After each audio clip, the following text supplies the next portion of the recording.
Adding to yesterday's astrological interpretation of Lou Dobbs' chart, I need to add the role of ERIS, which you can see is a major player in his chart, since it is part of a T-square by opposing the Sun, Neptune, and Jupiter while squaring Mars. Arguably, depending on what his birth time is, and therefore his ascendant,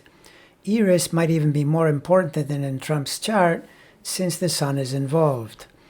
ERIS transits very slowly in this part of its 550-plus year orbit, so in many people's cases it may not connect with any planets over the course of an entire lifetime, but unfortunately for Lou,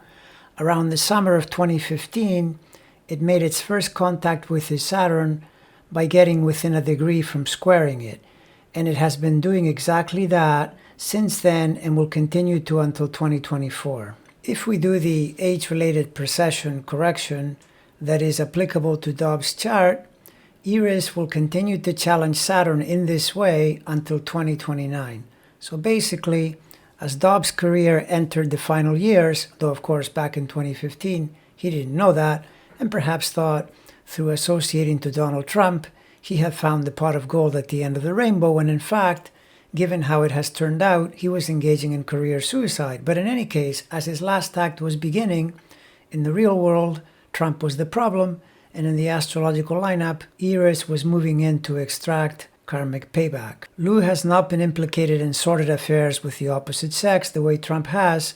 and in Trump's case, ERIS has a lot to do with that, but this goes to show you that planets don't necessarily play to the expected theme in every case.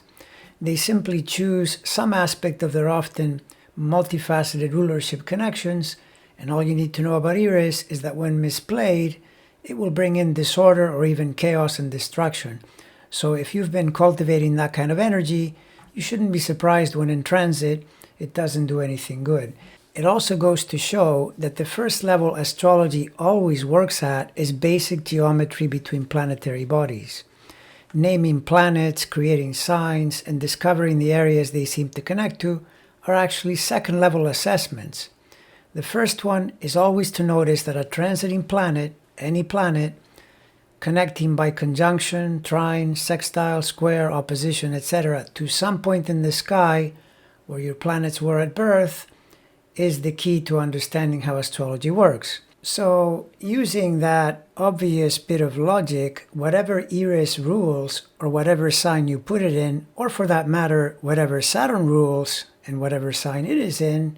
it will still be indisputable that Dobbs is in the midst of ERIS transiting square his Saturn. And, depending on the connection he had made with ERIS up to that point, the square will challenge him at the corresponding level of karmic fruition or karmic payback. And to be honest, there is little doubt in my mind that Dobbs, much like a good number of other right-wing TV personalities, has descended over the years, and especially the last few years, the Trump era, into full-on corruption. So now ERIS becomes a key planetary marker correlating with the price he has to pay.